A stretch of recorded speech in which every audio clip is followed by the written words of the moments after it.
এখানে আমাদের মনোদা খিচুড়ি প্রসাদ খাচ্ছে, নতুন হাট অষ্টকালীন লীলা কীর্তন। তো মনোদা, আজকের এই অন্নপ্রসাদ কেমন লাগতেছে? দাদার সাথে দাদা গো সুন্দর প্রসাদ ভালো হচ্ছে তো। তাছাড়া আমার খুব লাগেছে, খুব ভোগ লাগছে। ডাং ডাং করে পেটটা আছে তো, ডাং ডাং হয়ে গেছে পেটটা আর কি। না খায় ঘরে ভালো করে, হ্যাঁ খিচুড়ি ভালো, সর্বোচ্চ ভালো হয়েছে এবং খাচ্ছে ভালো। দাদা, আপনি বললেন তো কেমন হয়েছে? সুন্দর হয়েছে, যা, সুন্দর হয়েছে রে। ভগবানের প্রসাদ জি, এটাই ভালো।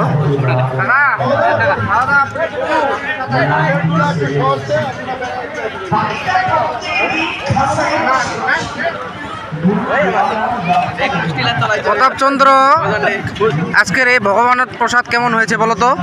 ভালো। মামু কেমন হয়েছে বলো? জি, ধন্যবাদ। এই রান্নার কাজে আছে ইসকন।